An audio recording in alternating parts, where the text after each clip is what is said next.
Lideramos el camino de la opinión pública y buscamos que la cultura del debate alcance consensos y soluciones a los problemas de nuestro país.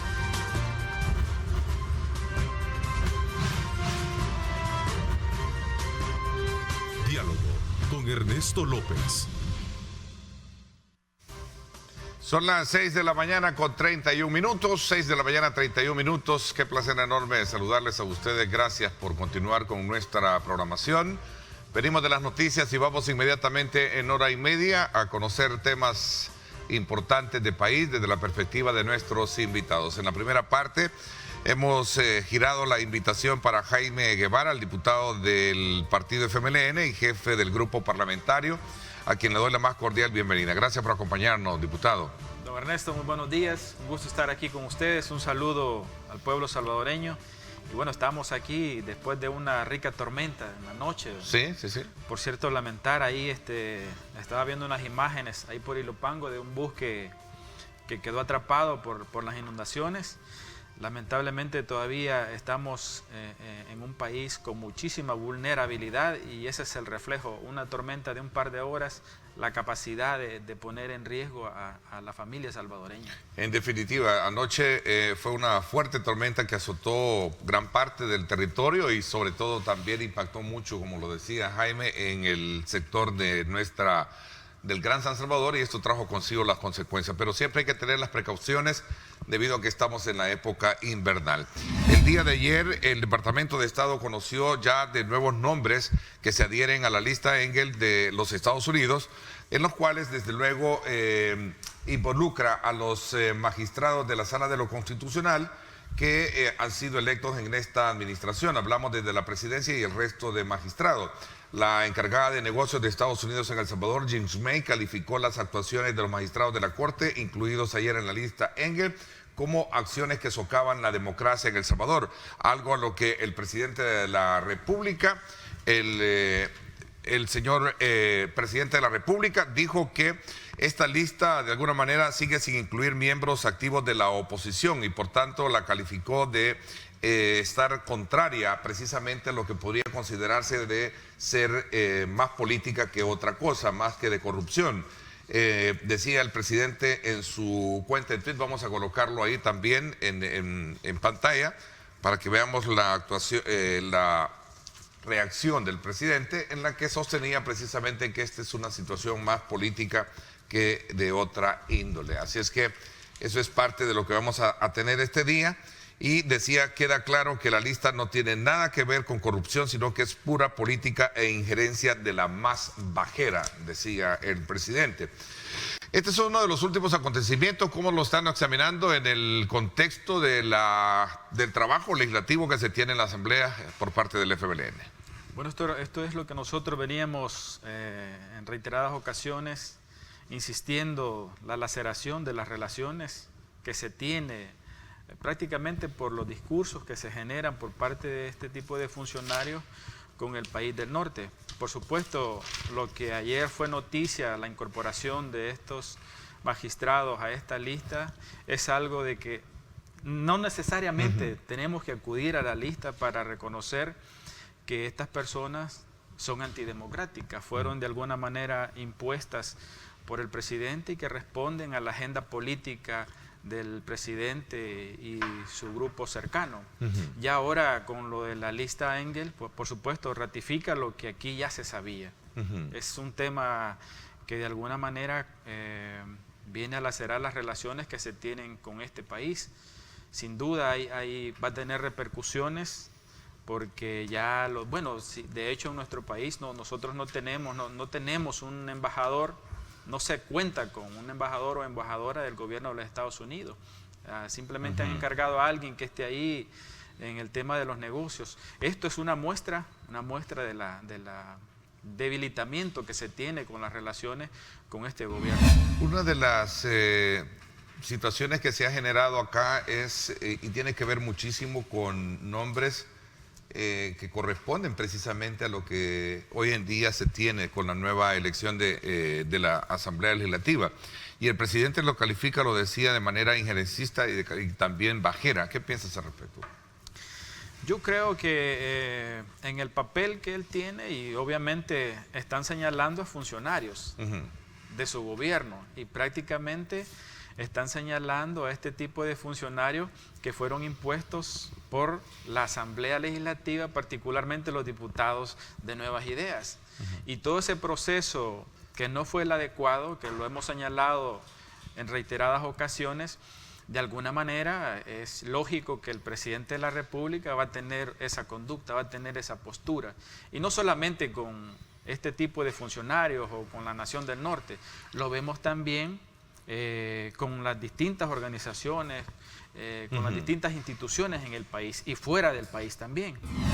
En lo que yo no estoy de acuerdo es en la manera que él se expresa, el presidente de la República se expresa con la relación que nosotros hemos tenido por muchos años con el gobierno de Estados Unidos. Obviamente esto viene a complicar más la situación, las relaciones que se han venido trabajando después de la firma de los acuerdos de paz, que el papel del gobierno de Estados Unidos en El Salvador, nosotros sabemos desde la izquierda un papel protagónico que tuvo el gobierno de Estados Unidos en la guerra que nosotros tuvimos, pero a partir de los acuerdos de paz, las relaciones diplomáticas con este gobierno han tenido mejoras en el desarrollo. Aunque algunas veces del país. en las administraciones del partido al que pertenece Jaime se volvieron tensas, ¿no?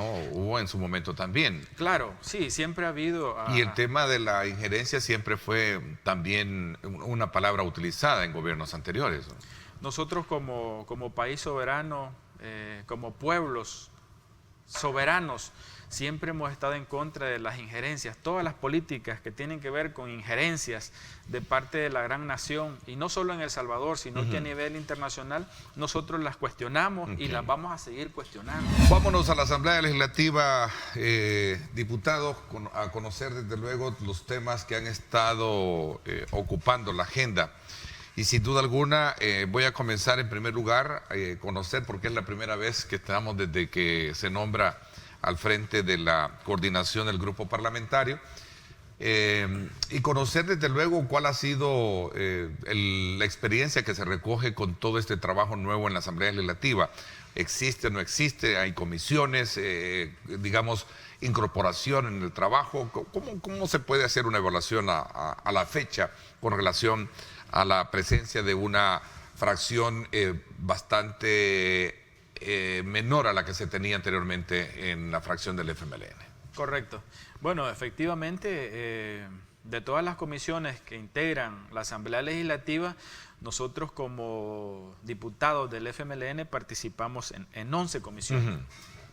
En las distintas comisiones que nosotros estamos participando, la verdad que últimamente hemos tenido mucho protagonismo, estamos dando nuestras posturas, posiciones que nosotros recogemos del sentir y pensar de las bases, de la gente a la que nosotros llegamos, con la cual nosotros platicamos y tenemos alguna agenda, las organizaciones sociales, ¿verdad?, que han insistido en que se construyan políticas que sean y que vengan del seno de la población salvadoreña.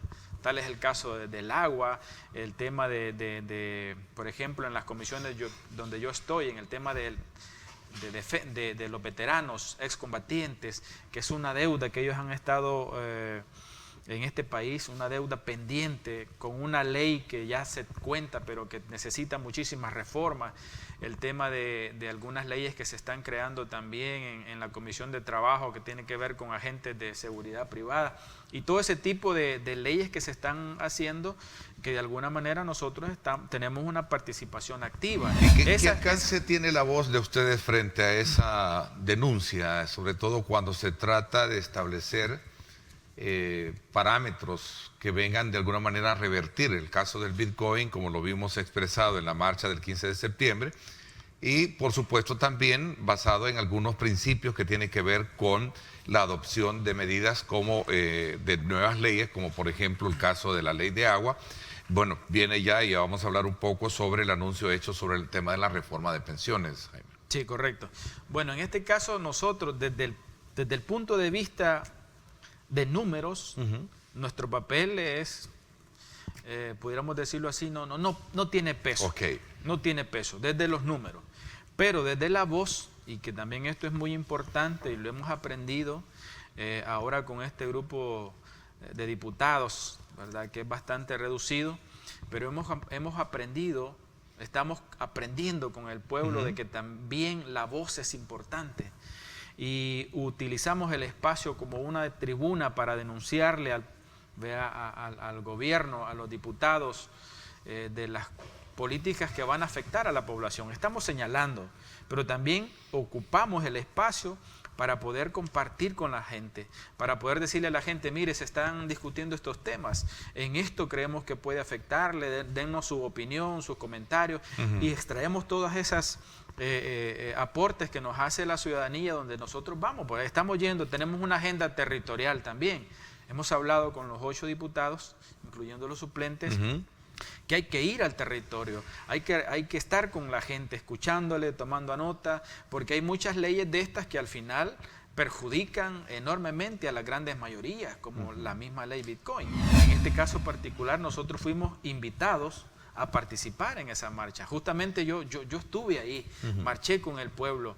Y es impresionante ver a esa enorme cantidad de expresión de pueblo, campesinos que venían del interior del pueblo, desde aquí de la capital, pueblos de la área periferia, de los lugares más remotos, hasta tuvimos gente que vino de Nahuaterí, que es gente que ha quedado allá excluida. Pudimos ver esas expresiones en la calle, diciéndole al presidente, diciéndole a los diputados, como nosotros decimos, de la nueva derecha, a los diputados de nuevas ideas, no estamos de acuerdo con todas esas políticas, con todas esas leyes que están haciendo a espaldas del pueblo. Y hoy venimos a expresar ese descontento.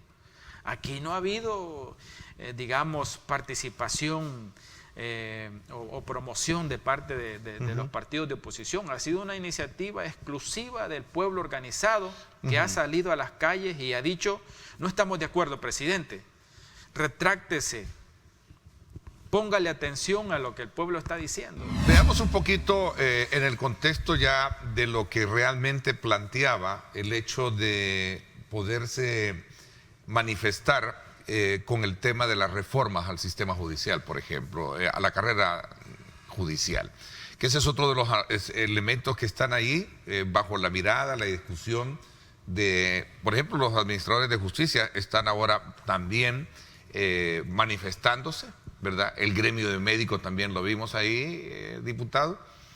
Y quieras o no, pues ahí hay unas consignas que tienen que ver con cambios que se están haciendo desde esa perspectiva de intereses de estos grupos. Por supuesto, esto tiene que ver incluso con la marcha, ¿verdad? Porque todo ese descontento que ha venido llenando el vaso y que en este 15 de septiembre, en el marco de los 200 años de independencia, el vaso rebalsó de aquellas políticas antidemocráticas, aquellas políticas que van en contra de nuestra soberanía, de nuestra economía, de nuestra educación, de nuestra cultura, de nuestros hijos, porque lo que se lucha, lo que se defiende, Ernesto, pueblo salvadoreño, es el futuro de nuestros nietos, es el futuro de nuestros hijos. Y no se puede venir a desconocer la historia de este país. Pero también hablamos en un contexto general de evaluación de otros temas que tienen que ver con el combate a la corrupción, la creación de comisiones especiales en la Asamblea Legislativa, etcétera, etcétera. Por supuesto. Don Ernesto, yo quisiera, antes de entrar a este tema, que me diera la oportunidad de aclarar algunas cosas en este tema de la marcha, porque tiene que ver todo esto. Estos anuncios que ha hecho el presidente es muy común que se haga cuando las cosas no van bien para él. Y lo vimos después de la marcha, que tuvo una retransmisión, lo hizo en vivo a las 8 de la noche y ahí él expresó, hizo algunos anuncios de lo que iba a ocurrir o lo que iba a promover en los próximos días. Yo quisiera, como en este tema de la marcha, porque el mismo presidente y sus diputados, sus funcionarios, están tratando de alguna forma de legitimar la marcha. Y todo lo que ha ocurrido, están dejando un sinsabor en el pueblo de que hubieron acciones vandálicas. no traten de deslegitimar esta expresión popular. Al contrario, aprovechen la oportunidad de esta expresión para ponerle atención a lo que el pueblo está diciendo. Y no somos nosotros como funcionarios de izquierda o otro tipo de funcionarios que se vieron en esa marcha. Es el mismo pueblo organizado que les está diciendo: paren las orejas, pongan atención.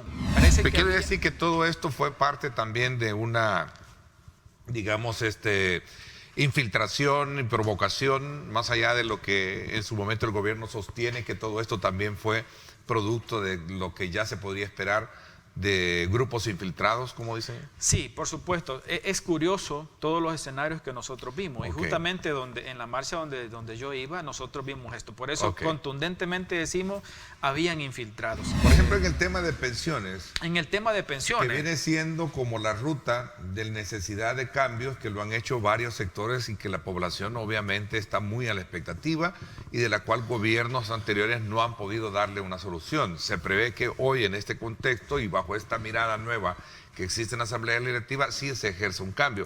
¿Cuál es la expectativa que tienen ustedes con respecto? Hay una clase trabajadora en este país y nosotros estamos conscientes que ha habido una deuda, don Ernesto, una deuda de todos los gobiernos anteriores.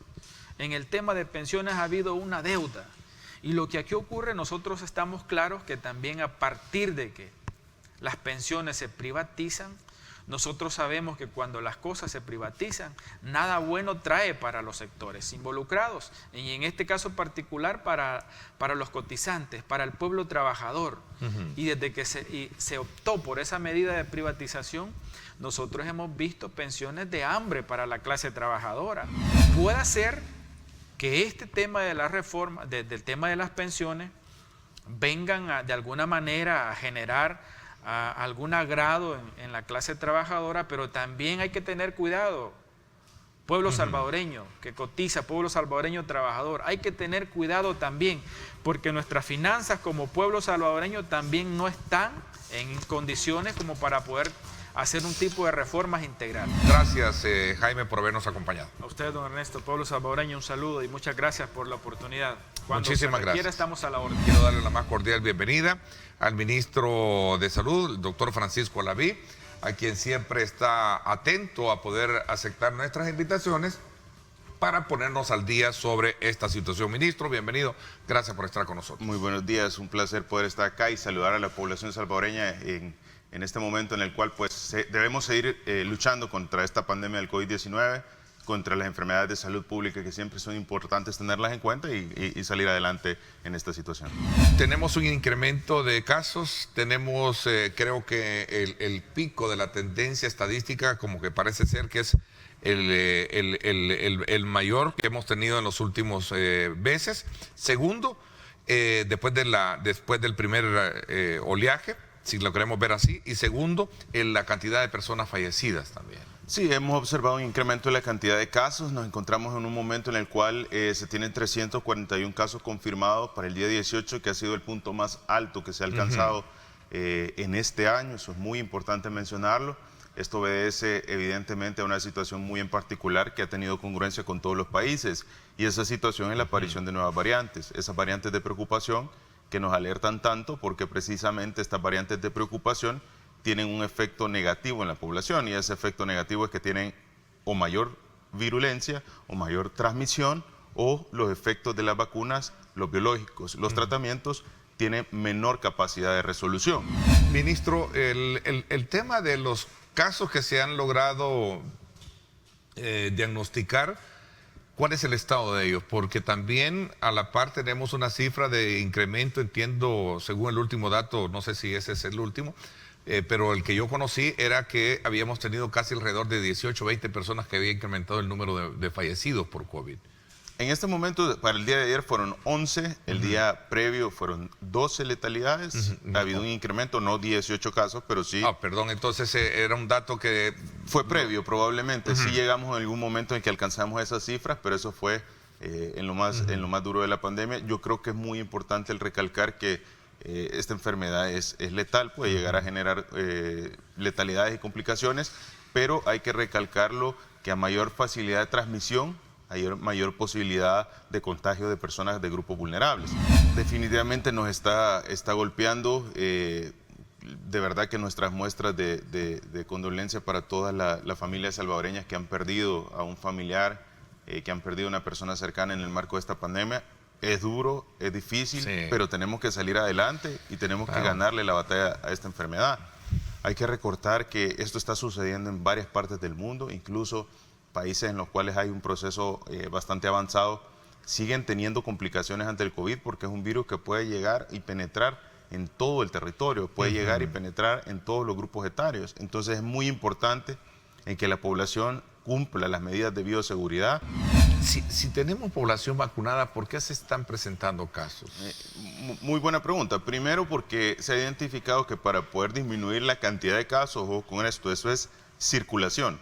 Se necesita tener inmunidad colectiva o inmunidad de rebaño, y eso significa cifras arriba del 90% de población inmunizada, para que haya una observación de disminución en la cantidad de los contagios. ¿Por qué? Porque el coronavirus, la vacunación, no nos funciona para disminuir contagios como principal objetivo, sino que como un objetivo secundario. El objetivo principal de la vacunación es limitarle la enfermedad grave o la letalidad a una persona. Ahora, en un segundo efecto beneficioso de la vacuna, usted puede disminuir o limitar el contagio en un 60-70%. Ahora, un 60-70% solo es eficiente si usted tiene 90% de la población con ese 60-70%. Y aún con ese 90% de la población, usted puede tener casos esporádicos de pacientes que van a tener COVID.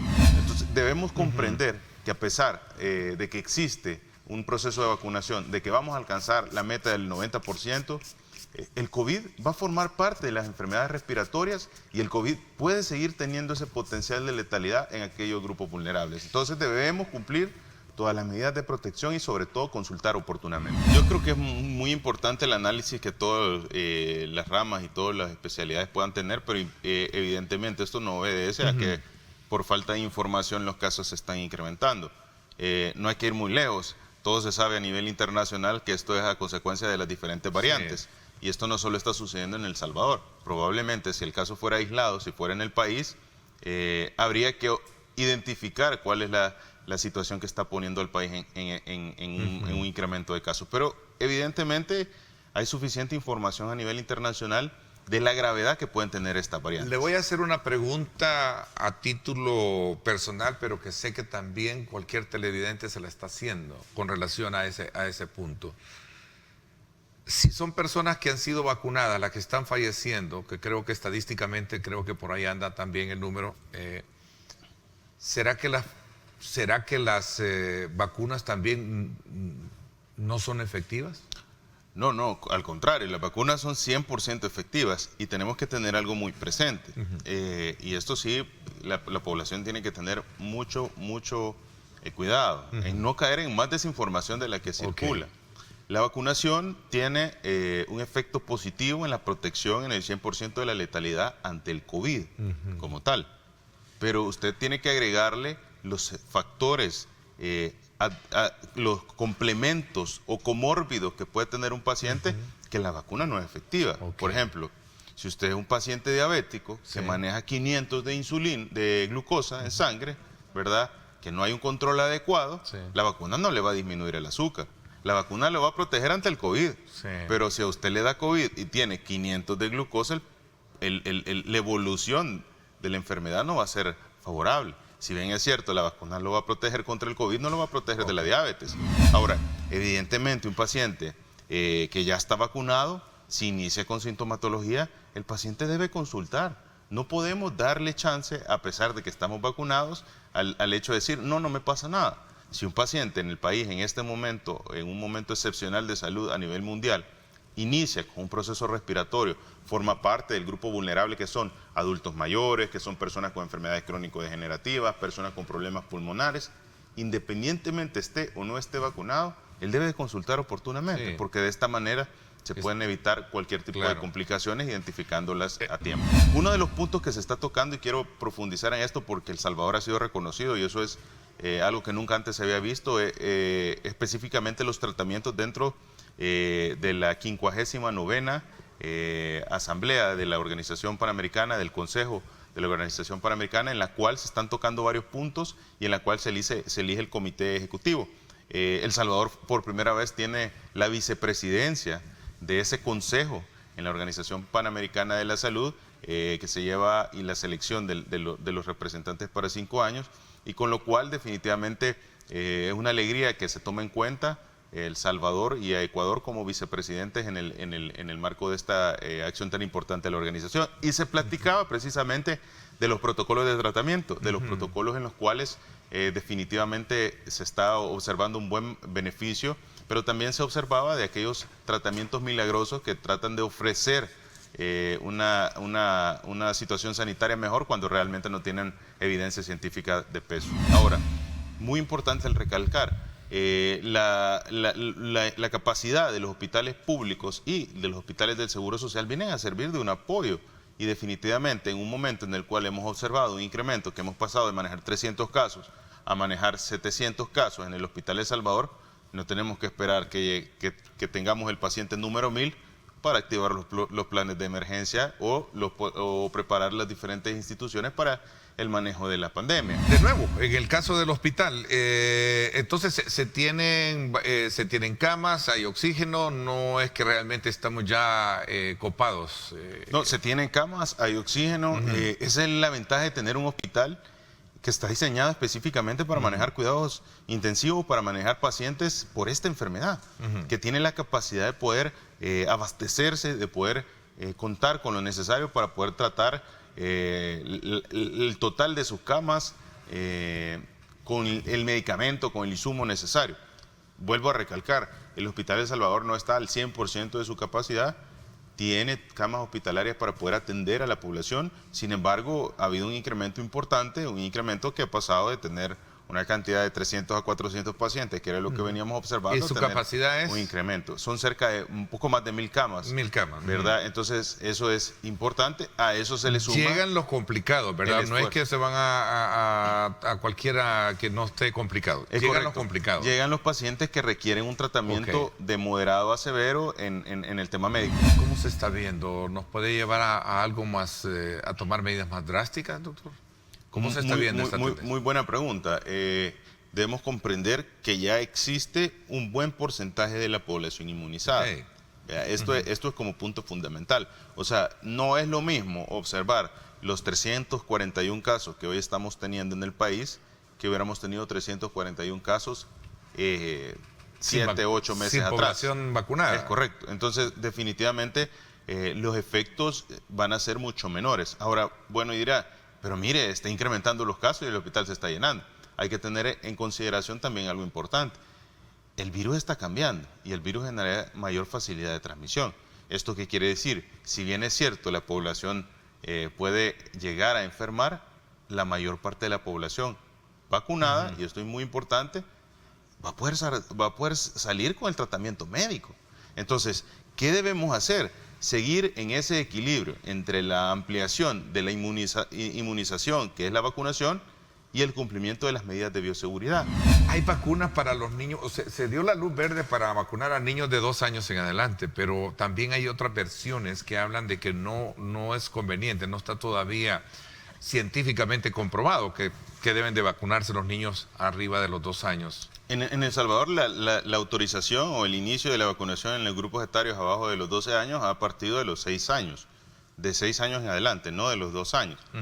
Hay estudios a nivel internacional en los cuales ratifican que la vacunación debe de darse de los 3 años en adelante. Poca evidencia con 2 años, hay poca evidencia, eso es poca evidencia. Para vacunar a los niños. Para vacunar a los niños de 2 años. Pero sí hay una evidencia bastante robusta de 3 años en adelante. Ahora, El Salvador optó por iniciar la vacunación en ese grupo etario de los 6 años en adelante, lo cual tiene ya una robustez importante. Hay países a nivel internacional que ya están practicando esta estrategia, y muy importante también el que la población conozca, bueno, y de dónde surge el hecho que vamos a vacunar a la población de los 6 años en adelante. Surge de la identificación de complicaciones en otros países que están sirviendo de evidencia y nos sirve también para tomar acciones y evitar los efectos negativos que estos países han tenido. ¿Y esos cuáles son? la aplicación o la llegada de estas nuevas variantes de preocupación que ha recurrido el ingreso de pacientes pediátricos con ventilación mecánica por una situación de COVID-19. Bueno, el día 15 de septiembre ha sido publicado otro estudio importante en The Lancet, de una de las revistas más importantes de publicaciones médicas, dándole seguridad a la vacuna de virus inactivo, que, valga la redundancia, es la vacuna o la manera de formular las vacunas de todas las vacunas de los niños. La que le pone usted a los 2, a los 4, a los 12, a los 4 años. Esa vacuna que le pone convencional en el plan regular se formula de manera de virus inactivo.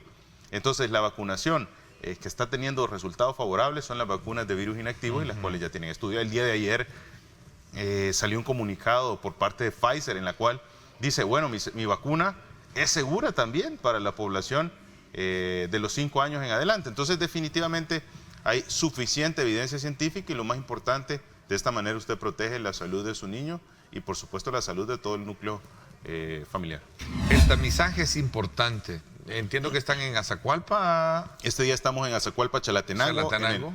En el Parque Central. Es fundamental el tamizaje porque tenemos que comprender algo. Estamos en un periodo del año que usualmente hay enfermedades estacionarias, como lo son la influenza, la parainfluenza y el virus sincitial respiratorio. Y en esto quiero tomarme un tiempo y decirle a la población, si usted inicia con sintomatología respiratoria, debe consultar oportunamente, debe de agendar o realizarse una prueba de COVID-19 para descartar que esto se trate de un virus de la influenza, de una parainfluenza, de un virus sincitial respiratorio o se trate de COVID-19. Pero independientemente de los dos casos, lo que sí tenemos que tener muy presente la población, que ante el inicio de sintomatología respiratoria usted debe consultar, porque lo más importante es abordar a tiempo, lo más importante es tratar a tiempo una situación de COVID-19. Y lo digo también para la población que ya ha sido vacunada, porque en ocasiones el hecho de tener las dos vacunas pues nos hace confiarnos, a pesar de que tenemos enfermedades crónico-degenerativas, pacientes diabéticos, nos hace confiarnos y esperar hasta último momento para consultar ante sintomatología respiratoria no debe de ser así. Ministro, nuevamente gracias, muy agradecido que nos acompañe siempre y nos ponga al día para poder de alguna manera concientizar a la población y evitar este tipo de situaciones que estamos viviendo hoy en día. Un placer poder estar acá y decirle a la población, cuídese, use su mascarilla, lávese las manos con agua y con jabón, evite asistir a aglomeraciones y sobre todo vacúnese. Lo más importante es estar protegido, de esa manera usted garantiza su salud y la salud de su familia. Bueno, gracias nuevamente por habernos acompañado. Usted, amigo, que nos sintoniza, de nuevo reitero, cuidémonos, pásenla bien y como siempre recuerden lo más importante, amar a Dios sobre todas las cosas. Lideramos el camino de la opinión pública y buscamos que la cultura del debate alcance consensos y soluciones a los problemas de nuestro país.